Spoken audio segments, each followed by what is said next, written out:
Welcome back to my YouTube channel. आज इस video lecture में हमारा डिस्कशन होने जा रहा है किसके ऊपर। हमारा डिस्कशन है मॉलिक्यूलर कंडक्टिविटी को लेके। तो मॉलिक्यूलर कंडक्टिविटी तक पहुंचने से पहले आपको कुछ बेसिक बात जानने होंगे, जिसमें सबसे पहले आज हमारा डिस्कशन होगा इन दो टॉपिक के ऊपर, जिसमें पहला है जिसे आप मेटालिक कंडक्टर कहते हो और दूसरा जिसे आप इलेक्ट्रोलाइटिक कंडक्टर कहते हो।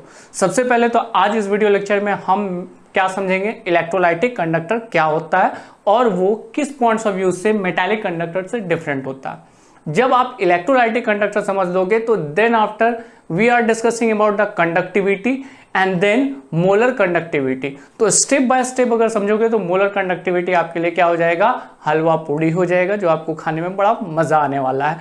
तो तैयार हो जाइए। सबसे पहले आज हम लोग डिस्कस करेंगे किसके ऊपर, इस कंडक्टिविटी के ऊपर। तो गाइस सबसे पहले मैं बीच से एक लाइन ले लेता हूं, आप भी ले लो, कोई दिक्कत नहीं है। किसके किसके बीच में, मेटालिक कंडक्टर और इलेक्ट्रोलाइटिक कंडक्टर। दो तरह के कंडक्टर होते हैं, एक जिसमें मेटल्स होते हैं तो that is called metallic conductor, और दूसरा केस जिसमें क्या होते हैं, इलेक्ट्रोलाइट्स होते हैं तो that is called electrolytic conductor. कैसे आप समझोगे, समझना क्या, फ्लो ऑफ करंट यहां पे लिखेंगे, flow of current due to flow of electron. यहां पे रीजन क्या है, करंट के फ्लो होने का। करंट के फ्लो होने का रीजन है बच्चा इलेक्ट्रॉन। अब जैसे मैं बात करूं कि ये मेरे पास मेटल्स है, ये मेटल के रॉड है और इस मेटल के रॉड में क्या है, एटम है। किसका एटम, मेटल का एटम। और ये मेटल एटम कोई भी हो सकता है, सोडियम हो सकता है, पोटासियम हो सकता है, आयरन हो सकता है, कॉपर हो सकता है, जिंक हो सकता है, एल्यूमिनियम हो सकता है। मेनली होगा क्या कि ये हमने मेटल लिया और मेटल में कोई भी मेटल हो सकता है, they may be metal that is iron. और इस आयरन में जैसे ही फ्लो ऑफ इलेक्ट्रॉन की बात होगी तो फ्लो जो करंट को लेकर जाएगा वो एक्चुअल में इलेक्ट्रॉन होगा। कैसे, आप देख लो यहाँ। सबसे पहले तो ये आयरन से इलेक्ट्रॉन जंप करके दूसरे आयरन में जाएगा, तीसरे, चौथे, पांचवें, छठे, इस तरह से फ्लो होता रहेगा। लेकिन एटम का नहीं, किसका, उसके आउटर मोस्ट ऑर्बिट में जो इलेक्ट्रॉन है उस इलेक्ट्रॉन का फ्लो होगा और उसके फ्लो की वजह से क्या होगा, करंट का फ्लो होगा। किसके केस में, मेटालिक कंडक्टर के केस में। लेकिन बच्चा वही अगर मैं बात करूं इलेक्ट्रोलाइटिक कंडक्टर में, तो यहां कहता है flow of current due to flow of ions. बच्चा समझने वाली बात है, और समझने वाली बात यह है कि यहां भी फ्लो ऑफ करंट ही होगा, यहां भी फ्लो ऑफ करंट ही होगा, लेकिन यहां रिस्पॉन्सिबल है इलेक्ट्रॉन और यहां रिस्पॉन्सिबल है आयंस। आयंस दो तरह के होते हैं, आपको पता है, मुझे भी पता है, केटायन और एनायन। तो पहले इस पर डिस्कस कर लेते हैं इलेक्ट्रोलाइट होते क्या। सिंपली मैं एक जार ले लेता हूं और इस जार के अंदर हम क्या करते हैं, सबसे पहले पानी डाल देते हैं। चलो पानी डाल दिए, पानी के साथ साथ हमने किसी तरह का कोई इलेक्ट्रोलाइट्स डाल दिया, जैसे सोडियम क्लोराइड, पोटासियम क्लोराइड। इस सबको क्या बोलते हैं, इलेक्ट्रोलाइट्स कह सकते हैं। एसिड भी आपका इलेक्ट्रोलाइट्स हो सकता है, क्लियर। तो जैसे ही हम इनमें से किसी चीज को डालते हैं, लाइक सोडियम क्लोराइड डालते हैं, तो सोडियम टूटता है बच्चा Na+ में और Cl- में। अब क्या होगा, यहां पे आयंस हो जाएंगे in the form of aqueous, ठीक है। तो इसी को आप कहते हो इलेक्ट्रोलाइट्स। और ये इलेक्ट्रोलाइट्स क्या करेगा, कंडक्ट करेगा किस चीज को, इलेक्ट्रिसिटी को। कैसे कंडक्ट करेगा सर, ये नहीं समझ में आया, तो बच्चा आप क्या करो, दो इलेक्ट्रोड्स लगा दो, एक इलेक्ट्रोड्स यहां है और दूसरा इलेक्ट्रोड्स यहां है। अब इस इलेक्ट्रोड्स में इसको कनेक्ट कर दो किससे, एक बल्ब से, और साथ में एक बैटरी भी लगा दो। ये बैटरी लगा दिए हैं और बैटरी के साथ साथ इसको कनेक्ट कर दिए किससे बच्चा, एक बल्ब से कर दिए। और बल्ब से कनेक्ट करने के बाद अब क्या करना है कि आप देख रहे हो कि जैसे आप यहाँ से चार्ज सप्लाई करोगे, करंट सप्लाई करोगे, तो करंट जाएगा। यहाँ पर क्या है, इट कंटेन इलेक्ट्रोलाइट्स, और ये इलेक्ट्रोलाइट्स किसका काम करेगा, कंडक्टर का काम करेगा। ये इलेक्ट्रिसिटी को कंडक्ट कराएगा और कंडक्ट कराने के बाद बल्ब को क्या कर देगा, ग्लो करा देगा। That is the current flow. और ये करंट फ्लो किसके कारण हो रहा, आयंस की वजह से। तो एक पहला डिफरेंस तो आपको पता चल गया कि मेटालिक कंडक्टर और इलेक्ट्रोलाइटिक कंडक्टर में फ्लो ऑफ करंट, यहाँ इलेक्ट्रॉन है और यहाँ कौन है, आयंस है। दूसरी बात पे आते हैं, जो सबसे इंपॉर्टेंट बात है वो क्या है। इंपॉर्टेंट बात ये है बच्चा, जिससे सवाल हमेशा पूछा जाता है कि अगर आप टेम्परेचर को बढ़ाओगे, किसको बढ़ाओगे, टेम्परेचर को बढ़ाओगे, तो यहाँ क्या होगा, कंडक्टिविटी ज़्यादा होगा या कम होगा, रेसिस्टिविटी ज़्यादा होगा या कम होगा। रेसिस्टेंस जिसे आप कहते हो उसको हम लोग सिंपल कह सकते हैं प्रतिरोधक, हिंदी में कहा जाता है, मतलब रोकने वाला। किस चीज़ को, फ्लो ऑफ करंट को रोकने वाला क्या कहलाएगा, रेसिस्टेंस। क्लियर है। अब देखना यहाँ, जैसे ही हम इंक्रीज करेंगे किसको, टेम्प को नहीं बल्कि टेम्परेचर को। टेम्प को इंक्रीज करने से क्या होगा, कुछ नहीं।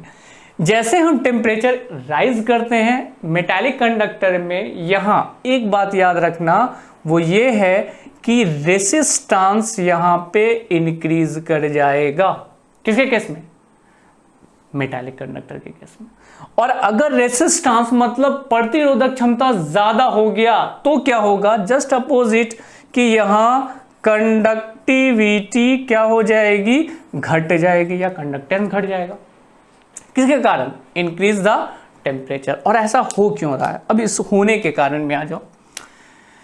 जनरली जैसे आप टेम्परेचर इंक्रीज करते हो, होता क्या है, इलेक्ट्रॉन का फ्लो ज़्यादा होने लगता है और ये जब अपने इलेक्ट्रॉन को लॉस कर देता है, कौन, आयरन एक एटम है, चलो ठीक है, आयरन जब अपना एक इलेक्ट्रॉन लॉस करेगा तो Fe1+, 2 इलेक्ट्रॉन लॉस करेगा तो 2+, जितना भी इलेक्ट्रॉन लॉस करे, तो पहले तो आप ये जान लो कि ये आयरन क्या है, एटम है, और एटम के साथ साथ ये क्या हो गया, दिस इज कॉल्ड कर्नल। इसको क्या बोलेंगे, कर्नल। कब, जब एक एटम अपने इलेक्ट्रॉन को लॉस करने के बाद जो बचता है उसको आप कर्नल कहोगे, in the form of solid state. तो ये कर्नल कौन सा चार्ज है, पॉजिटिव चार्ज है, सिंपल। और ये इलेक्ट्रॉन कौन सा चार्ज है, निगेटिव चार्ज है। तो ऑब्वियसली है ये इस तरह का रेस्ट्रिक्शन लगाएगा कि भैया यहीं रुक जाओ मेरे पास। तो ऐसे केस में हिट करने पे रेसिस्टेंस बढ़ता है और कंडक्टिविटी क्या होती है, घटती है। किसके केस में, मेटालिक कंडक्टर के केस में। लेकिन बच्चा यहाँ पे जो मैं बात कर रहा हूँ इलेक्ट्रोलाइटिक कंडक्टर में क्या होगा कि जैसे आप इंक्रीज करोगे टेम्परेचर, यहाँ पे जस्ट अपोजिट होगा। अपोजिट मतलब मैंने कहा रेसिस्टेंस यहाँ बढ़ेगा, लेकिन इसके केस में रेसिस्टेंस क्या हो जाएगा, घट जाएगा और जाकर कंडक्टिविटी या कंडक्टेंस क्या हो जाएगी, बढ़ जाएगी। चलो ये उल्टा क्यों हो रहा है, अब उल्टा का फंडा समझो। मैंने कहा मैंने टेम्परेचर को बढ़ाया, किसके लिए, किसके लिए, इलेक्ट्रोलाइट्स के लिए। अब एक बात बताओ तुम, इसे मैं मिटा दूं, जगह ही नहीं है, चलो इधर ही मिटा रहे हैं, ये तो उतर गया होगा। तो जैसे ही आप टेम्परेचर राइज कर रहे हो, ये सोडियम क्लोराइड है, चलो NaCl कितने डिग्री टेम्परेचर में रखें, चलो 20 डिग्री सेल्सियस में मान लेते हैं। वही NaCl को हमने कितने डिग्री पे रखा, 50 डिग्री सेल्सियस। अब एक बात बताओ कि डिसोसिएशन ज्यादा किस में होगा, 20 डिग्री वाले में कि 50 डिग्री वाले में। डिसोसिएशन समझ में आता है ना, कि सोडियम आयंस में टूट रहा, क्लोरीन आयंस में टूटेगा तो दोनों। लेकिन अगर मैं बात करूं कि ज्यादा डिसोसिएशन किस में होगा, तो ऑब्वियसली हाई टेम्परेचर में। टेम्परेचर और बढ़ाओगे डिसोसिएशन क्या होगा, और बढ़ेगा। टेम्परेचर और बढ़ाते जाओगे डिसोसिएशन क्या होते चला जाएगा, और बढ़ते चला जाएगा। तो मैं कहूं कि अगर आप टेम्परेचर को देख रहे हो तो टेम्परेचर की वजह से क्या हो रहा, डिसोसिएशन हो रहा, और जितना ज्यादा डिसोसिएशन होगा उतना ज्यादा नंबर ऑफ आयंस बढ़ेगा। क्लियर है। तो टेम्परेचर बढ़ाने की वजह से नंबर ऑफ आयंस ज्यादा होंगे। अगर आप 20 डिग्री कर रहे हो तो यहां पे आयोनाइजेशन हुआ, ठीक है, लेकिन कम। और 50 डिग्री में आयोनाइजेशन क्या हुआ, उससे ज्यादा आयंस टूटे। 100 डिग्री में उससे ज्यादा आयंस टूटे, ठीक है। तो आयोनाइजेशन यहां क्या होगा, ज्यादा होगा। जब आयंस ज्यादा होंगे तो कंडक्टिविटी क्या होगी, ऑब्वियसली ज्यादा होगी। बात समझ में आ रही है। चटनी है बेटा, चटनी की तरह चढ़ जाओ इसको। मैंने क्या कहा कि टेम्परेचर बढ़ाने पे आयंस जो होंगे वो ज्यादा बनेंगे, और जितना ज्यादा आयंस होगा कंडक्टिविटी उतनी ज्यादा होगी, और रेसिस्टिविटी उतनी क्या होगी, कम होगी। तो मैं कह सकता हूं increase the temperature decrease the resistance या resistivity and increase the conductance या कंडक्टिविटी। क्लियर है, बात समझ में आ गई। यहां पे दूसरी चीज, यहां पर तो आपने एक बैरियर बता दिया कि सर कर्नल जो होगा वो बैरियर होगा, मतलब फ्लो को रोकेगा। यहां पर ऐसा कोई बैरियर है कि नहीं? बिल्कुल हो सकता है। ये देखो, ये सॉल्यूट है और ये सॉल्यूट है, ये दो सॉल्यूट के बीच में एक इंट्रैक्शन हो सकता है, ठीक है। और ये इंट्रैक्शन ज्यादा होगा तो फ्लो को क्या करेगा? कम करेगा। क्लियर? जैसे मैं कहूं Na+ और Cl- का काम क्या है?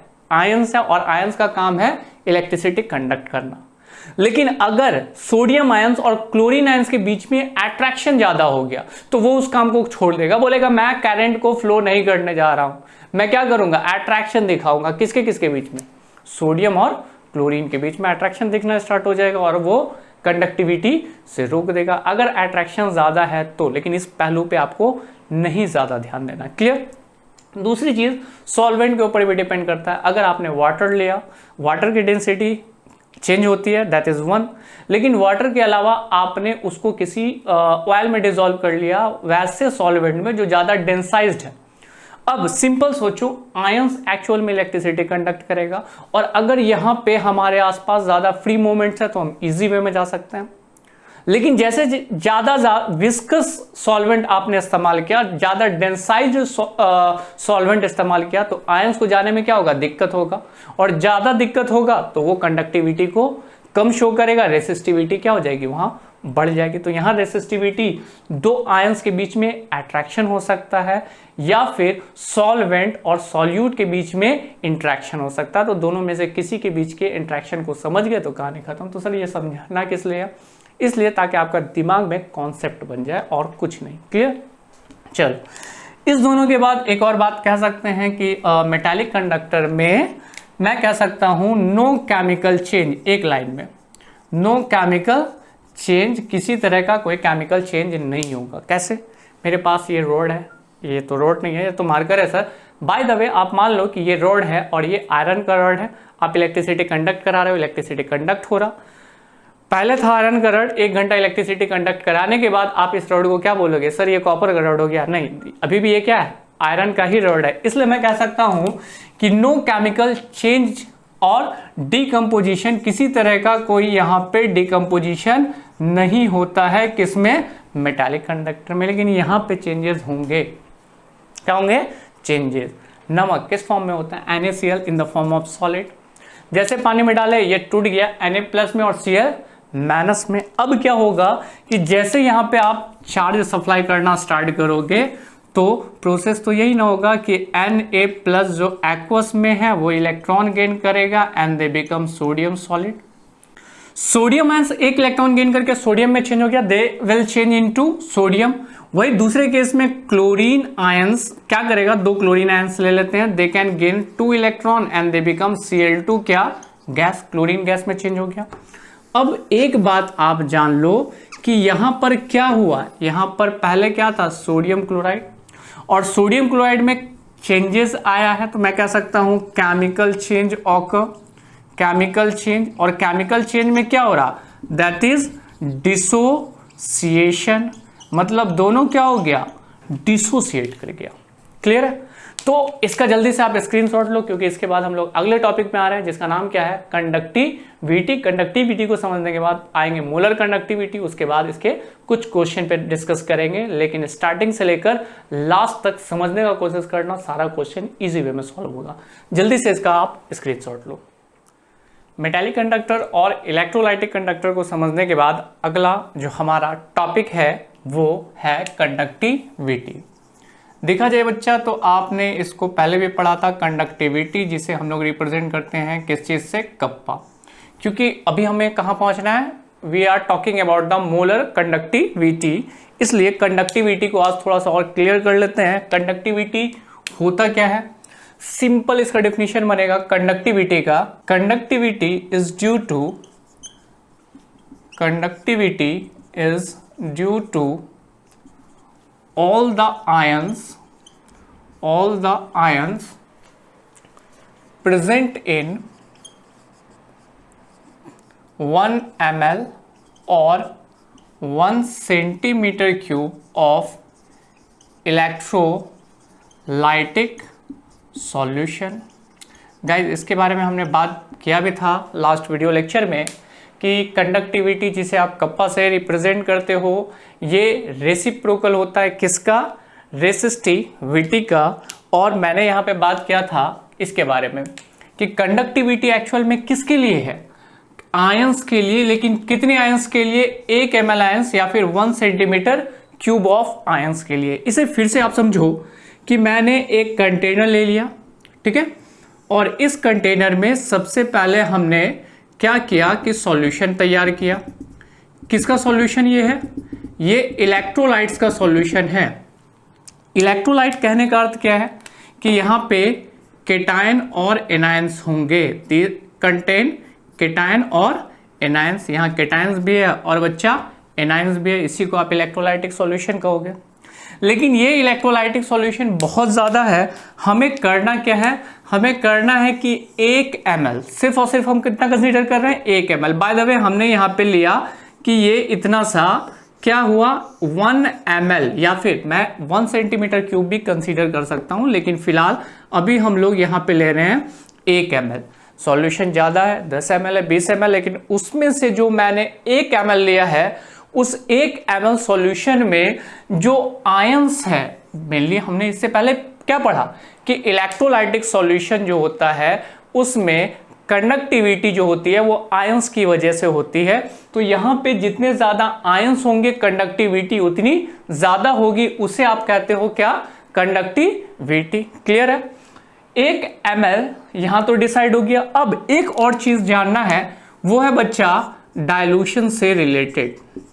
एकदम क्लियर वे में आप बात समझो। डाइल्यूशन बढ़ाओगे तब क्या होगा, डाइल्यूशन बढ़ाएंगे तो हमें क्या बढ़ाना पड़ेगा, वी आर एडिंग वाटर। तो हम इसमें क्या कर रहे हैं, पानी बढ़ाते चले जा रहे हैं। ऑब्वियसली जब जब पानी बढ़ाओगे, डाइल्यूशन बढ़ा तो क्या साथ साथ क्या बढ़ जाएगा बच्चा, वॉल्यूम भी इंक्रीज कर जाएगा। लेकिन अब क्या होने वाला है, अब ये होने वाला है कि यहां पर जो आयंस डिसॉल्व थे इस ml वॉल्यूम में, जैसे आपने डाइल्यूशन बढ़ाया, वॉल्यूम इंक्रीज किया, तो आयंस भी यहां पे डिसॉल्व होंगे चारों तरफ, लाइक दिस, इस तरीके से। अब देखना यहां क्या हुआ कि डाइल्यूशन बढ़ाने की वजह से अब इसका जो 1 ml सॉल्यूशन के अंदर आयंस आ रहा है, किसकी वजह से, डाइल्यूशन को बढ़ाने की वजह से। एकदम चटनी की तरह है, आराम से चट कर जाओगे। मैंने इससे पहले क्या रखा था कि वॉल्यूम कम था, मतलब ज़्यादा डाइल्यूटेड नहीं था, कंसंट्रेटेड था, तो नंबर ऑफ आयंस ज़्यादा आ रहे थे, मतलब उस वक्त उसकी कंडक्टिविटी क्या थी, ज़्यादा थी। मतलब कंडक्टिविटी ज़्यादा थी कैसे, क्योंकि अगर आप देखोगे तो उसमें प्लस और माइनस यानी 4 आयंस, आप ऐसे कंसीडर कर लो नंबर पे, कंडक्टिविटी ज़्यादा थी। लेकिन जैसे आपने एडिंग किया वाटर को, डाइल्यूशन बढ़ा, तो डाइल्यूशन बढ़ने के कारण आयंस और ज़्यादा डिसॉल्व हो गए। तो जैसे भी आपने डाइल्यूशन किया, कप्पा जिसे कहते हैं कंडक्टिविटी, वो क्या हो गई, घट गई। तो आपके मन में सवाल उठ रहा होगा कि सर ये तो स्ट्रॉन्ग इलेक्ट्रोलाइट्स के लिए, वीक इलेक्ट्रोलाइट्स में भी यही होता है। बिल्कुल, वीक इलेक्ट्रोलाइट्स और स्ट्रॉन्ग इलेक्ट्रोलाइट्स दोनों में यही चीजें होंगी। ध्यान देना, क्या बताने का कोशिश कर रहे हैं, एकदम सिंपल तरीके से कि अगर आप वाटर मिलाओगे, नो डाउट डिसोसिएशन बढ़ता है, किसका, वीक इलेक्ट्रोलाइट्स का। अगर वीक इलेक्ट्रोलाइट्स में डाइल्यूशन बढ़ाते जाएंगे तो डिसोसिएशन बढ़ता चला जाएगा। लेकिन डिसोसिएशन इतना भी नहीं बढ़ता है कि वो इस चीज को रिकवर कर पाए, इस आयंस को मेंटेन कर पाए। तो दोनों के केस में चाहे स्ट्रॉन्ग इलेक्ट्रोलाइट्स हो या वीक इलेक्ट्रोलाइट्स हो, कंडीशन क्या होंगे, डाइल्यूशन जब जब आप बढ़ाओगे क्या होगा, कप्पा जिसे कंडक्टिविटी कह रहे हैं वो क्या होता चला जाएगा, घटता चला जाएगा। क्योंकि 1 ml में जो नंबर ऑफ आयंस है वो ऑब्वियसली क्या होते जाएंगे, डिक्रीज करते जाएंगे। आई थिंक सो ये कंडक्टिविटी आपका क्लियर हो गया होगा। जल्दी से आप इसका स्क्रीनशॉट लो। अगले टॉपिक पे हम लोग आ रहे हैं और वो अगला टॉपिक हमारा होगा मोलर कंडक्टिविटी। स्क्रीनशॉट ले लिया बाबू, समझ में आ गया, चटनी है, घबराना नहीं है, इजी वे में समझ में आएगा। और अब हम लोग पहुंचे किसकी कंडक्टिविटी के ऊपर, मोलर कंडक्टिविटी, जो हमारे लिए मोस्ट इंपॉर्टेंट टॉपिक है। कौन सी कंडक्टिविटी, मोलर कंडक्टिविटी। आते हैं बच्चा किसके ऊपर, मोलर कंडक्टिविटी कंडक्टिविटी के ऊपर। मोलर कंडक्टिविटी को रिप्रेजेंट करते हैं लैम्डा एम से। किसे रिप्रेजेंट करते हैं? लैम्डा एम से। और ये क्या मेंशन करता है? मेंशन करेगा the conductance of all the ions present in 1 mole of electrolytes when present in VmL of solution। ठीक है, यही आपका क्या मोलर कंडक्टिविटी और इससे रिलेटेड न्यूमेरिकल्स आपको बनाने हैं। और कैसे बनेगा वो अभी मैं बता रहा हूं। मोलर कंडक्टिविटी जिसको लैम्डा एम से रिप्रेजेंट कर रहे हैं, सिंपल ये क्या चीज को कहने का कोशिश कर रहा है? 1 मोल, किसके बारे में बात कर रहे हैं? 1 मोल इलेक्ट्रोलाइट से। ध्यान देना, अगर मैं कहूं कि मेरे पास एक कंटेनर है तो आपके पास भी एक कंटेनर होगा, हम दोनों के बीच में एक कॉम्पिटिशन चल रहा है। क्या चीज का? कंडक्टिविटी निकालने का। ध्यान देना, कंडक्टिविटी निकालना है हमें और आपको। ये मेरा वाला जा रहा है और ये आपका वाला जा रहा है। ये है ए और ये है बी। बाबू इसमें हमने वाटर मिलाया, सेम क्वांटिटी वाटर आपने भी ले लिया, both taken as a same quantity of water. मैंने इसकी कंडक्टिविटी निकाली के, आपने भी इसकी कंडक्टिविटी निकाली के। मेरी कंडक्टिविटी आ रही है 5, आपकी कंडक्टिविटी आ रही है 8। डिफरेंसेस क्यों है? ध्यान देना, दोनों में हम लोगों ने इस्तेमाल किया क्या? Sodium chloride. फिर से मैं बता देता हूं, मेरा कंटेनर है ए, आपका कंटेनर है B. We are taken as a same volume. मैंने जितना लिया उतना वॉल्यूम आपने भी लिया। हमने क्या इस्तेमाल किया? Sodium chloride. आपने भी इस्तेमाल कर लिया सोडियम क्लोराइड। लेकिन आपकी कंडक्टिविटी 8 आ रही है, मेरी कंडक्टिविटी 5 आ रही है। आखिर ये डिफरेंसेस क्यों आ रहा? क्योंकि मैंने तो ये आपसे कहा नहीं कि आप कितना सोडियम क्लोराइड मिलाओ, या मैंने खुद में भी ये नहीं डिसाइड किया कि मुझे कितना सोडियम क्लोराइड मिलाना है। अब ध्यान देना कि मैंने सोडियम क्लोराइड मिलाया, मतलब आयंस इसमें डिसॉल्व हुए, positive negative positive negative positive negative positive. हुआ क्या कि जितना अमाउंट मैंने ऐड किया था उससे ज़्यादा अमाउंट आपने सोडियम क्लोराइड ऐड कर दिया। अब ऑब्वियसली है कि आपने अगर ज़्यादा सोडियम क्लोराइड ऐड किया है तो आप में क्या होगी? कंडक्टिविटी ज़्यादा होगी। तो सर आपने तो बताया नहीं था कि इतना डालना है। मेरी मर्जी थी, हमने थोड़ा ज़्यादा डाल दिया, बड़ा चम्मच, और मैंने छोटा चम्मच डाला, तो मेरी कंडक्टिविटी क्या आ रही है? 5। और यहाँ कंडक्टिविटी क्या आ रही है? 8। आखिर ये कंडक्टिविटी डिफरेंट क्यों हुआ? क्योंकि ये जो इलेक्ट्रोलाइट्स है, इस इलेक्ट्रोलाइट्स को कितना डालना है ये हमारे लिए फिक्स नहीं था। अब ध्यान देना, जो मेरा वाला सॉल्यूशन है उसमें अगर हम 1 ml टेक करते हैं 1 ml, तो हमारे पास जो नंबर ऑफ इलेक्ट्रोलाइट्स मिल रहे हैं 1 ml में, वो जो कंडक्टिविटी शो करेंगे उससे आपने कप्पा निकाला। लेकिन आप वाले में ज़्यादा इलेक्ट्रोलाइट्स है, ऑब्वियसली है आपका कप्पा क्या आएगा? ज़्यादा आएगा। अब मोलर कंडक्टिविटी का काम यह है कि फिक्स कर देना, मतलब मेरे वाले कंटेनर को भी कह दिया कि आप भी इतना अमाउंट ही ऐड करो, और आपका भी कंटेनर क्या हो गया? फिक्स्ड हो गया कि आपको इतना अमाउंट ऐड करना है। तो हमारा और आपका दोनों का वैल्यू सेम आएगा। कब? जब एक कंडक्टिविटी का एक डेफिनेट यूनिट हम ऐड करते हैं। बाय द वे मैंने कहा कि मुझे सोडियम क्लोराइड ऐड करना है कितना? 1 ग्राम, और आपको भी ऐड करना है 1 ग्राम। तो अगर सेम क्वांटिटी अगर हम ऐड कर रहे हैं तो ऑब्वियसली दोनों का आंसर क्या आएगा? सेम आ जाएगा। लेकिन यहां पे ग्राम को फिक्स नहीं किया गया, बल्कि किसको फिक्स कर दिया गया? मोलर कंडक्टिविटी को। मतलब मुझे कहा गया कि आप भी 1 मोल निकालो, मतलब इसमें डालना कितना है? इतना कि ये 1 मोल हो जाए। और आप वाले केस में भी क्या डिसाइड हो गया कि 1 मोल ही इलेक्ट्रोलाइट्स डालना है। तो जब दोनों मिलकर 1 मोल डालेंगे सेम वॉल्यूम में, तो ऑब्वियसली है कि अगर मेरा 5 आ रहा है तो आपका भी कितना आएगा? 5, both having the same value. तो इसी सेम वैल्यू को लाने के लिए इस्तेमाल में लाया गया किसको? मोलर कंडक्टिविटी को। अगर ये समझ में आ गया तो आगे हम लोग इस पे डेरिवेशन को समझ लेते हैं। ठीक है, फिर से आ जाओ, the conductance of all the ions present in, किसमें, 1 मोल, क्या 1 मोल, इलेक्ट्रोलाइट्स में, when present in VmL of solution. अब आते हैं बाबू, फिर से एक जार लेना होगा। कितना सारा जार लेते हैं सर, इतना सारा जार तो मेरे घर में भी नहीं है। तो बाबू आपके घर में हो ना हो कोई फर्क नहीं पड़ता है, मैं इलेक्ट्रोलाइटिक सॉल्यूशन ले रहा हूँ, पॉजिटिव नेगेटिव पॉजिटिव नेगेटिव, इस तरह से मैंने इलेक्ट्रोलाइटिक सॉल्यूशन ले लिया। ठीक है, ये इलेक्ट्रोलाइटिक सॉल्यूशन है और मैंने कहा कि ये इसका हमें डिसाइड करना है मोलर कंडक्टिविटी। क्या निकालना, मोलर कंडक्टिविटी। मोलर को हटाओगे तो बचा क्या, कंडक्टिविटी। तो कंडक्टिविटी के लिए तो कप्पा का इस्तेमाल होगा, सही है। अब देखना यहां पे तो lambda m is equal to kappa into volume होगा, कप्पा तो होगा, साथ में हमें यहां पे क्या निकालना, वॉल्यूम। अब ये वॉल्यूम निकालने के लिए आप एक चीज को समझो जिसे आप हमेशा कहते आए हो, मोलैरिटी, और मोलैरिटी को क्या चीज से रिप्रेजेंट किया जाता है, m, and this is also called concentration. Clear है, मोलैरिटी कहें बच्चा या फिर इसे कहें क्या, कंसंट्रेशन। बात बराबर है, चलिए सर हाँ बात तो बराबर है।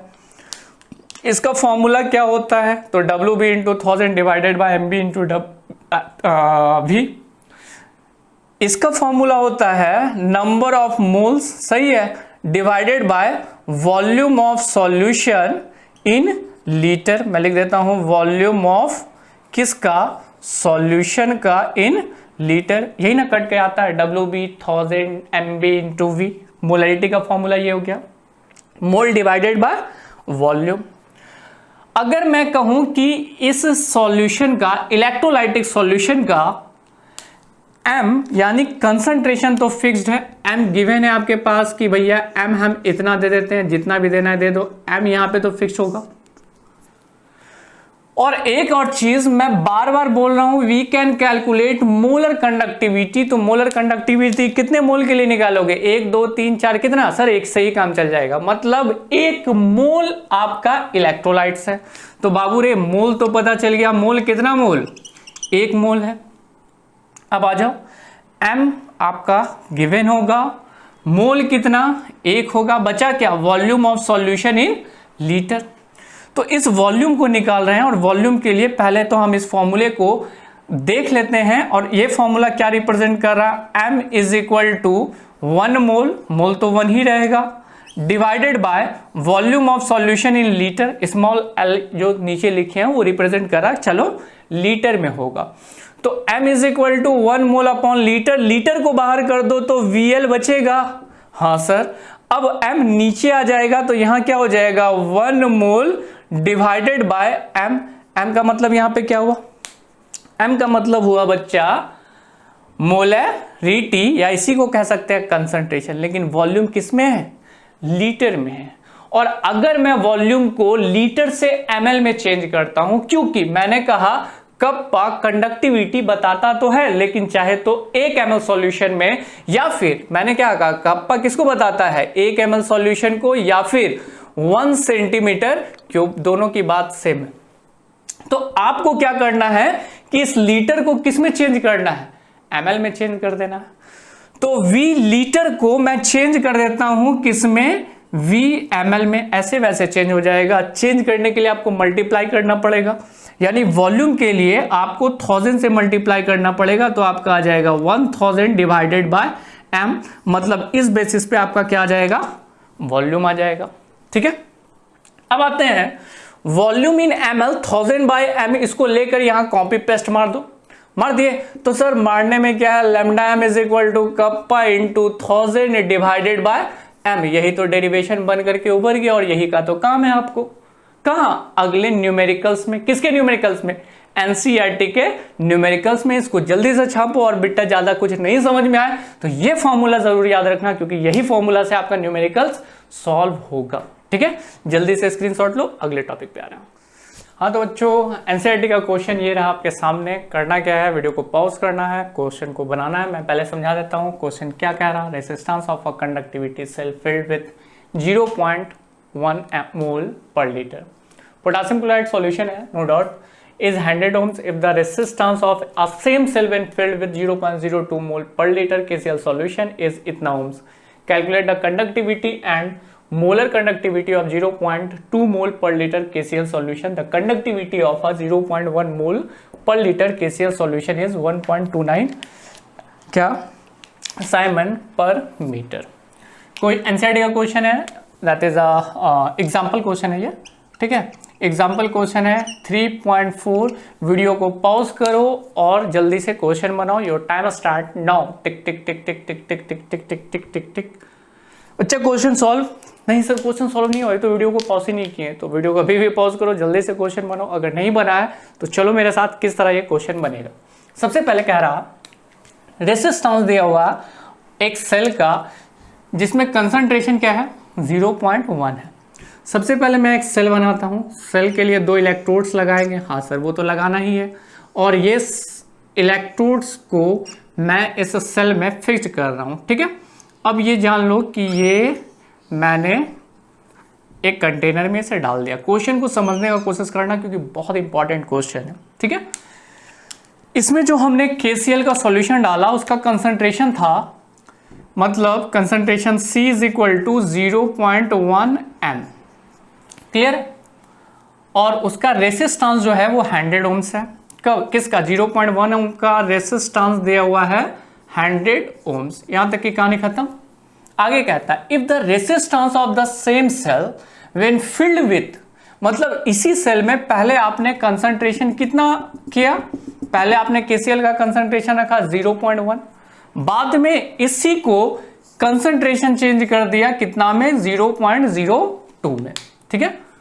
मोल पर लीटर वही होगा, मोलरिटी मैं क्या लिख दूं, मोल पर लीटर है, KCl सॉल्यूशन ही है, इस 520 ohms। जब मैंने ये कंसंट्रेशन दिया तो इस बार रेसिस्टेंस आ रहा बच्चा 520 ohms। Calculate the conductivity and molar conductivity of 0.02 मोल, मतलब इसका निकालना है कि इसका निकालना, सिंपल, इसका निकालना, क्या निकालना, कंडक्टिविटी मतलब कप्पा, और क्या मोलर कंडक्टिविटी जिसका फॉर्मूला होता है kappa into 1000 divided bye C। Concentration लिखो या M लिखो, बात बराबर, ठीक है। इस कंसंट्रेशन को मैं क्या कह सकता हूं, M कह सकता हूं, इसलिए C लिखेंगे या M लिखेंगे, बात बराबर है। आगे क्या दे रहा, conductivity of 0.1 mole per litre KCl solution इतना, मतलब इसकी कंडक्टिविटी दी गई है, किसकी 0.1 मोल वाले की, कितनी है 1.29 S metre inverse, siemens metre inverse. अब क्या करेंगे, इसका तो कप्पा दिया हुआ नहीं, अगर कप्पा दिया रहता पुटअप करते कंसंट्रेशन तो दिया हुआ आंसर आ जाता, लेकिन क्या करेंगे। अब एक बात बताओ कि ये सेल है और सेल में सेल हमेशा एक चीज में कांस्टेंट रहता है जिसे कहते हैं सेल कांस्टेंट, पढ़े थे डेरिवेशन में। सेल कांस्टेंट फिक्स होगा, चाहे आप इसमें ये सॉल्यूशन डालो 0.1 m कंसंट्रेशन वाला 100 ohms, या फिर ये सॉल्यूशन डालो, दोनों का सेल कांस्टेंट क्या होगा, इक्वल होगा, क्योंकि एक ही सेल में हमने कंसंट्रेशन 2 डिफरेंट टाइप का डाला। एक कंसंट्रेशन था 0.1 और दूसरे का कंसंट्रेशन था 0.02, 2 डिफरेंट टाइप का कंसंट्रेशन डाल के बनाया। लेकिन सेल क्या है, एक है, और सेल में इसका लेंथ, इसका एरिया दोनों फिक्स्ड है, मतलब सेल कांस्टेंट फिक्स्ड है, जो इसके लिए होगा वही इसके लिए भी होगा। तो सर इससे क्या फायदा होगा, इससे फायदा ये होगा कि मैंने आपको निकालना क्या है, सेल कांस्टेंट, पहले आप निकाल लो, बता रहे हैं कैसे। सेल कांस्टेंट निकालने का फॉर्मूला होता है जो हमारे पास अवेलेबल है, उससे सिंपल तरीके से हम इसे सेल कांस्टेंट में तब्दील कर सकते हैं, kappa into resistance, kappa into resistance, दोनों कट कर क्या लाएगा, सेल कांस्टेंट लाएगा। और ये सेल कांस्टेंट जो इसका होगा, इस कंसंट्रेशन का, वही ये होगा, क्योंकि सेल तो एक ही है ना। अब आ जाओ, सेल कांस्टेंट का फॉर्मूला होता है कंडक्टिविटी इंटू रेसिस्टेंस। कंडक्टिविटी आपके पास दिया हुआ है बच्चा, नहीं समझ में आ रहा तो आप एक बार डेरिवेशन देख लो। क्या डेरिवेशन होता है, कप्पा, कप्पा किसका रेसिप्रोकल होता है, रेसिस्टिविटी का। अगर मैं बात करूं 1/ρ होता है, इंटू रेसिस्टेंस क्या होता है, रेसिस्टेंस को देखे रो लेंथ बाय एरिया, रो से रो कैंसिल, लेंथ एरिया ऊपर जाएगा, मीटर इनवर्स बचेगा, आ गया, चलो ठीक। डेरिवेशन से याद आया कुछ कुछ सर, पीछे वाला वीडियो। के कितना दिया हुआ 1.29 S metre inverse into R, resistance कितना दिया हुआ 100 ओम्स। ये ओम्स और ये एस कट जाएगा क्योंकि ये ओम्स इनवर्स होता है साइमन, और इससे इसको मल्टीप्लाई कर देंगे, आ जाएगा 129 मीटर इनवर्स। क्या आया ये आ गया सेल कांस्टेंट। अब देखो बाबू, ये जो हमने सेल कांस्टेंट निकाला है, ये सेल कांस्टेंट इसमें फिक्स्ड है, तो जो सेल कांस्टेंट यहां के लिए होगा वही सेल कांस्टेंट यहां के लिए होगा। अब देखना फॉर्मूला को, मैंने कहा cell constant is equal to K into R, तो अगर मुझे इसका के निकालना है तो निकल जाएगा। के निकालने का फॉर्मूला बोल तो क्या हो जाएगा, सेल कांस्टेंट जैसे कह रहे हैं बेटा जी star is equal to K into are. वही हल्का फुल्का बहु वाला चीज नहीं पढ़ना, 12th में हो, जेई का एग्जाम देना, नीट का एग्जाम देना, इस तरह की चीजों को समझना होगा, अच्छी तरीके से पकड़ रखनी होगी, तब जाके क्वेश्चन सॉल्व होगा। ठीक है, हमें निकालना है कप्पा, तो कप्पा क्या हो जाएगा G star by R. Cell constant दोनों के लिए सेम, तो सेल कांस्टेंट जो दिया हुआ है या आया है हमारे पास, वो ये आया है 129। तो सर इसके लिए निकाले, मैंने क्या कहा, फिर से समझो क्वेश्चन को। क्वेश्चन में कह रहा मैंने एक सेल लिया, उस सेल में पहले कंसंट्रेशन डाला 0.1 m, उसका रेसिस्टेंस था 100 ओम्स, उसका कंडक्टिविटी 1.29 आया, ये चलो सही है। लेकिन उसी में हमने कंसंट्रेशन में चेंजेस ला दिया, कंसंट्रेशन कर दिया 0.02, उसका रेसिस्टेंस हो गया 520, तो उसका कंडक्टिविटी और मोलर कंडक्टिविटी बताइए इसका। सेल वही है तो सेल का कांस्टेंट तो वही रह जाएगा ना जो इसका आया, तो सेल कांस्टेंट इसके हेल्प से निकाल लिया, वही सेल कांस्टेंट को अप्लाइड कर देंगे कंडक्टिविटी निकालने के लिए। जी स्टार कितना है 129, रेसिस्टेंस कितना दिया बच्चा, रेसिस्टेंस दिया हुआ 520, यूनिट पे बात कर लेते हैं 129, मतलब ये हो गया मीटर इनवर्स, और यहाँ 520 क्या हो जाएगा ओम्स, तो इसका यूनिट हो जाएगा, पहले यूनिट को छोड़ो, पहले कैलकुलेशन पे बात कर लेते हैं। 520 डिवाइडेड बाय 129 कट कर आ जाएगा 0.248, ठीक है। ओम्स ऊपर जाएगा तो क्या हो जाएगा ओम्स इनवर्स मीटर इनवर्स। ये किसका यूनिट आ गया, अभी इसको मैं मिटा दे रहा हूं यहां से वरना कंफ्यूजन होगा, फिर से लिख देते हैं 0.248 ओम्स इनवर्स मीटर इनवर्स। ये क्या आ गया आपका, पहला चीज क्लियर, जो कंडक्टिविटी कह रहा है calculate the conductivity, conductivity kappa आपने निकाल लिया, किसका 0.2 वाले का निकल गया। कैसे निकला, with the help of cell constant and resistance. तो रेसिस्टेंस वो वाला नहीं ना लगाएंगे, इसका ना जो रेसिस्टेंस है वो लगाएंगे। चलो ये क्लियर। अब निकालना क्या, मोलर कंडक्टिविटी। हाँ सर अब वीडियो को पॉज कर दिए हैं क्योंकि अब हमसे निकल जाएगा क्या, मोलर कंडक्टिविटी। तुम पॉज करके बनाओ और हम बिना पॉज किए बनाएंगे। 1000 डिवाइडेड बाय क्या हो जाएगा बेटा M या C कंसंट्रेशन।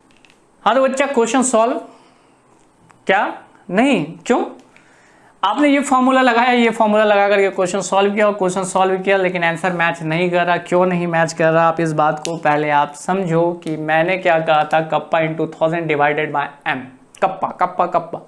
अब कप्पा में आते हैं मतलब कंडक्टिविटी कंडक्टिविटी कंडक्टिविटी, और कंडक्टिविटी के लिए मैंने कहा था 1 ml या फिर 1 सेंटीमीटर क्यूब। सही है, चलो हाँ सर सही है। लेकिन हमारा कप्पा का मान किस में आ रहा है, हमारा आ रहा मीटर में, ऑब्वियसली है। जब ये मीटर में आएगा तो ये लीटर को आपको किस में चेंज करना होगा, मीटर में चेंज करना होगा, इतना सा बात का ध्यान रखना, ठीक है। तो यहाँ पे 1000 नहीं लगेगा, यहाँ सिंपल डेरिवेशन होगा कप्पा अपॉन M, मतलब कंसंट्रेशन, सिंपल। अब आ जाओ यहाँ पे, कप्पा तो ऑलरेडी दिया हुआ है, कप्पा दिया हुआ है कितना 0.248 ओम्स इनवर्स और metre inverse divided by M का मतलब कंसंट्रेशन, और कंसंट्रेशन में क्या होगा mole litre inverse. Litre inverse को किस में चेंज करना है, मीटर इनवर्स क्यूब में, यानी मीटर में चेंज करना। लीटर को आपको किस में चेंज करना, मीटर में, सेंटीमीटर में नहीं। अगर यहाँ सेंटीमीटर होता ठीक है तो आपको सेंटीमीटर में चेंज करना पड़ता, लेकिन यहाँ पे दिया हुआ क्या बेटा लीटर। चलो इसको चेंज करते हैं, कैसे चेंज करेंगे, सिंपल 1000 से मल्टीप्लाई कर दो, ये लीटर चेंज हो जाएगा मीटर में, तो आपका आंसर आ जाएगा बेटा 20 क्या मोल मीटर क्यूब इनवर्स। तो लीटर को आपने चेंज कर दिया मीटर में और इसे ले आओ यहाँ, ठीक है। तो यहाँ ले आएंगे तो यहाँ पे आ जाएगा सर 20 मोल मीटर क्यूब इनवर्स। मैंने ऐसा क्यों किया, क्योंकि क्वेश्चन के अकॉर्डिंग कह रहा कि ये जो आ रहा आपका ये आ रहा मीटर, इसलिए मैंने 1000 से मल्टीप्लाई नहीं किया, ये ml या सेंटीमीटर क्यूब में होता तब लगता कि इंटू 1000 डिवाइडेड बाय m। ठीक है, चलो आगे आते हैं। आगे आने के बाद क्या होगा, डेसिमल पीछे जाएगा तो बच जाएगा 10 टू दी पावर -3, एक ऊपर जाएगा तो बच गया 10 टू दी पावर -4। यहाँ पे लिख दो, कोई दिक्कत नहीं ना, चलो ठीक। ओम्स इनवर्स को s लिख सकते हैं या ओम्स इनवर्स भी लिख सकते हैं, चलेगा। मीटर इनवर्स क्यूब ऊपर जाएगा, कट जाएगा और बचेगा क्या, मीटर स्क्वायर, और यहाँ मोल मतलब मोल इनवर्स। ये 2 से ये कट जाएगा और कट करके बचेगा 1 2 4, ये आएगा आंसर। 1 2 4 3 आता, कितना अच्छा होता है, 1 2 3 हो जाता है आंसर, लेकिन आ रहा 124 into 10 to the power -4 s मतलब siemens metre square per mole. तो गाइज ये आपका एग्जाम्पल एनसीईआरटी का 3.4 सॉल्व होता है, इसको आप स्क्रीनशॉट लो। अगले क्वेश्चन पे आ रहे हैं इसके बाद। हाँ तो गाइज एनसीईआरटी का सेकंड क्वेश्चन एग्जाम्पल क्वेश्चन है एनसीईआरटी का 3.5, जिसमें कहता है the electrical resistance of a coulomb of 0.05 mole per litre NaOH, solution of a diameter 1 centimetre and the length 50 centimetre is 5.55 into 10 to the power 3 ohms. Calculate its resistivity, conductivity and molar conductivity। 3 चीज निकालना है इस बार, resistivity, conductivity और molar conductivity. Video को pause करो, question को try करो। Your time start now, tick tick tick tick tick tick tick, time खत्म। तो फिर इतना जल्दी टाइम खत्म कैसे हो जाता है बेटा, आपने वीडियो को पॉज किया नहीं किया तो कर लो, अभी भी टाइम है आपके पास, बना लो। चलो अब मैं बनाने जा रहा हूँ, ठीक है। आंसर मिलाना, तो सर आंसर कैसे मिला, पहले बात समझ लो क्या है। इलेक्ट्रोड्स का डायमीटर दिया हुआ, क्या दिया हुआ, डायमीटर। लिसन कि ये एक सॉल्यूशन है और इस सॉल्यूशन में जो इलेक्ट्रोड लिया गया है वो राउंड शेप्ड का है, इसीलिए तो डायमीटर दिया हुआ ना, इस तरह राउंड शेप्ड का है इलेक्ट्रोड्स, ठीक है।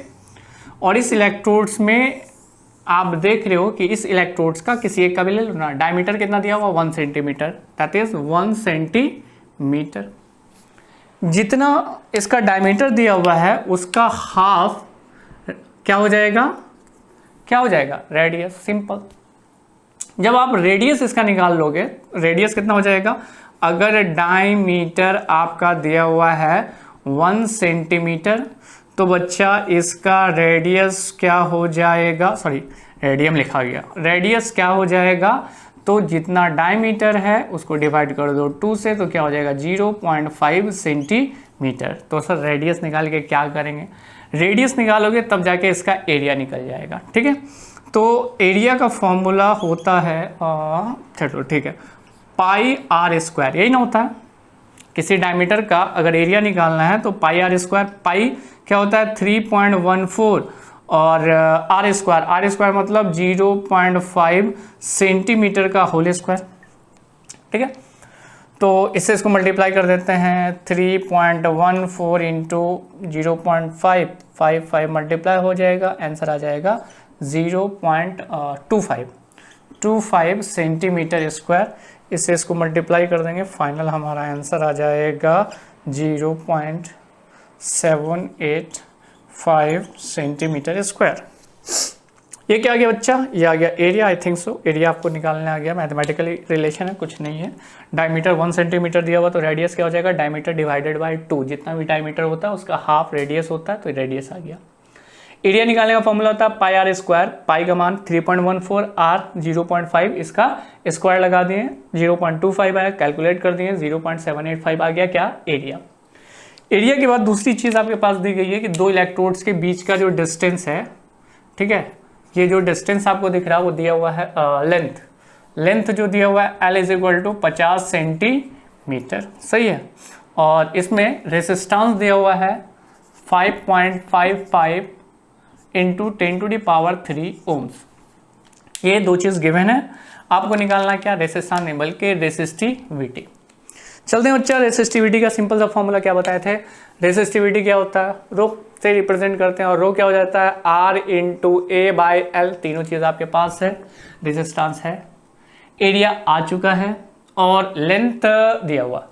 तो R का मान पुट अप करेंगे, R दिया हुआ है 5.55 into 10 to the power 3 ohms और एरिया दिया हुआ है, थोड़ा सा आगे करके लिख लेते हैं सर, जगह नहीं मिलेगा, 5.55 into 10 to the power 3 ohms into 0.785 centimetre का square divided by length. Length कितना है बच्चा? 50 सेंटीमीटर।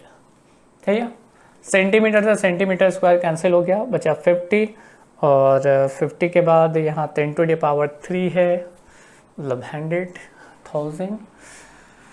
काम करते हैं, इससे इसको मल्टीप्लाई कर देते हैं और मल्टीप्लाई करके 2 से डिवाइड कर देते हैं।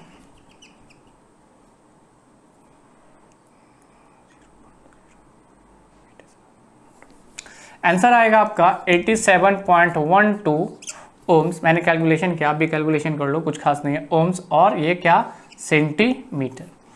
ये किसका आ गया? That is the resistivity. Resistivity का ये फॉर्मूला होता है, resistance into area by length. Area हमने निकाल लिया, लेंथ दिया हुआ था, रेसिस्टेंस दिया हुआ था, पुटअप किया, क्या गया? रेसिस्टिविटी। रेसिस्टिविटी के बाद है अगला कंडक्टिविटी। कंडक्टिविटी का फॉर्मूला क्या होता है? के। और मैंने क्या कहा था? This is a reciprocal of resistivity. This is a reciprocal of resistivity, मतलब 1 मैं पुटअप कर दूं तो यहाँ पे हो जाएगा 87.12 ohms centimetre.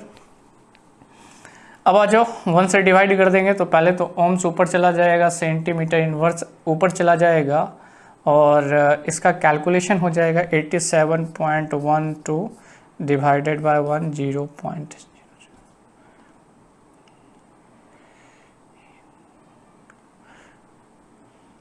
1.147 into 10⁻⁻3।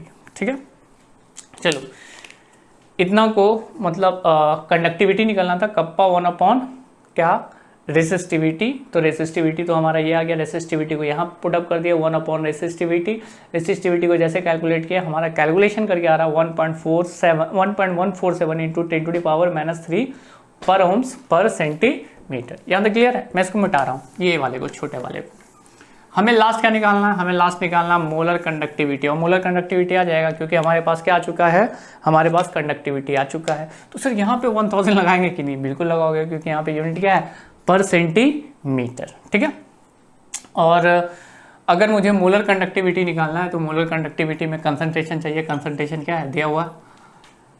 Molar conductivity is equal to kappa into 1000 divided by concentration. जल्दी से पुटअप करो, आंसर बनाओ। अब आंसर मिलाएंगे, क्या आंसर आपका सही आ रहा या फिर नहीं आएगा आंसर? क्या नहीं आएगा आंसर? आंसर मैच कर रहा कि नहीं?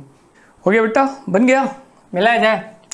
कप्पा का मान जो दिया हुआ है वो क्या दिया है? जो आया है हमारे पास 1.147 इंटू 10⁻⁻3 ओम्स इनवर्स सेंटीमीटर। एक मिनट, -3 डेसिमल के बाद 2 डिजिट है, ये ऊपर जाएगा तो -3 नहीं बचेगा, ये बचेगा बेटा -2। 1 डिवाइडेड बाय 87.12, 2 कटेगा, 0 जाएगा, -2। ठीक है, ये आ जाएगा 10⁻⁻3 नहीं, -2 ओम्स इनवर्स सेंटीमीटर इनवर्स। इसको करेक्शन कर लेना, इनटू क्या कर देंगे? 1000। ठीक है, डिवाइडेड बाय कंसंट्रेशन। कंसंट्रेशन का यूनिट क्या है? 0.05 मोल क्या? पर लीटर। तो 1000 से तो मल्टीप्लाई किए हैं, तो ये क्या हो जाएगा? Centimetre inverse. अब क्या होने वाला है? अब क्या? काट छाट। इसको भी मिटाऊँ थोड़ा सा, चलो मिटा देते हैं। तो उसके बाद फिर कैलकुलेशन है, कैलकुलेशन के अलावा कुछ नहीं है। और डेसिमल आप हटाओगे, यहाँ पे पीछे डाल दोगे। चलो इसको कर देते हैं 1147, डेसिमल पीछे 3 गया तो हो जाएगा 10⁻⁻5 इंटू 10⁻3। ये 3 हो जाएगा ना, 3 से 5 जाएगा, क्या बच जाएगा? -2। चलो ऊपर वाला काम खत्म। डिवाइडेड बाय 0.05, मतलब अगर इसको डिवाइड करते हैं तो ये हो जाएगा 5 इंटू 10⁻⁻2 ऊपर कैंसिल। ठीक है, और यूनिट क्या हो गया? यूनिट हो गया ओम्स इनवर्स। सेंटीमीटर से कट जाएगा तो बच जाएगा सेंटीमीटर स्क्वायर, और क्या हो जाएगा? Mole inverse. तो एक काम करो, इतना से डिवाइड कर दो, 2 बार में 10, 1 4, 2 बार में 10 बचा 4, 45, 2 पॉइंट देंगे 0 4। ये कट क्या आ रहा है बच्चा? 229.4 ohms inverse centimetre square mole inverse. एक बार मिला लो, कैलकुलेशन अगर सही है तो आंसर सही होगा। आई थिंक सो, कैलकुलेशन सही होना चाहिए। ठीक है, मोल इनवर्स। ठीक है, चलो जल्दी से इसका स्क्रीनशॉट लो और लास्ट टॉपिक पे अब हम लोग बात करेंगे। और वो कौन सा लास्ट टॉपिक है? लास्ट टॉपिक है हमारा क्या? Equivalent conductivity. जल्दी से इसको नोट कर ले। हो गया। नेक्स्ट टॉपिक पे बात करते हैं बच्चा, कौन सा? इक्विवेलेंट। क्या? Equivalent conductivity. बस यहाँ पे बात समझना है कि हम इसे रिप्रेजेंट करेंगे EQ से। बस इतना सा समझना नहीं होता, डेरिवेशन में सॉल्व करना है। एक्चुअल में मोलरिटी और इक्विवेलेंट कंडक्टिविटी में बस इतना सा अंतर रहेगा। Equivalent is equal to kappa into 1000 divided by, यहाँ n था, यहाँ क्या आ जाएगा? n का मतलब नॉर्मलिटी। फाइनल डेरिवेशन में पहुँच के यहीं पहुँचेगा। वहाँ मोलरिटी यूज हो रहा था और यहाँ क्या हो जाएगा? नॉर्मलिटी। अगर मुझे इसका डेफिनेशन में बात करना है तो मैं कहूँगा इक्विवेलेंट कंडक्टिविटी क्या होती है? वो कंडक्टिविटी जिसमें इक्विवेलेंट क्या लिया जाता है? इक्विवेलेंट। जैसे वहाँ लिया जा रहा था 1 मोल, यहाँ पे क्या हो जाएगा? 1 इक्विवेलेंट में नंबर ऑफ आयंस कितने हैं उसे आप कहोगे equivalent conductivity, and they will consider as a normality. सारी चीज़ वही है, यानी कि lambda EQ is equal to kappa into volume. Obviously कि जब मैं एक कंटेनर ले रहा हूँ और इस कंटेनर में जो भी आयंस होंगे सेम मोलरिटी की तरह, बस यहाँ पे क्या देखना? नॉर्मलिटी। इक्विवेलेंट मास में अगर मैं चल रहा हूँ, जो इसका इक्विवेलेंट मास मुझे निकालना है, तो वैसे केस में मैं बात करता हूँ तो हमें निकालना क्या होगा? नॉर्मलिटी। और नॉर्मलिटी के लिए क्या हो जाएगा? इक्विवेलेंट क्या? इक्विवेलेंट और क्या? पर लीटर। और उसी तरह लीटर को हमें चेंज करना होगा, जैसे हमने चेंज किया था। कैसे? सेंटीमीटर क्यूब में। तो इसके लिए हमें लगाना पड़ेगा 1000। तो ऐसे केस में वॉल्यूम निकालने के लिए यहाँ पे हो जाएगा 1000/n। ठीक है, मैं ज़्यादा खोल नहीं रहा हूँ, शॉर्टकट में चल रहा हूँ। और फिर फाइनली हो जाएगा kappa into 1000 divided bye n। बस नॉर्मलिटी को लगा देना, ये क्या हो जाएगा? Lambda EQ। क्या है डेफिनेशन?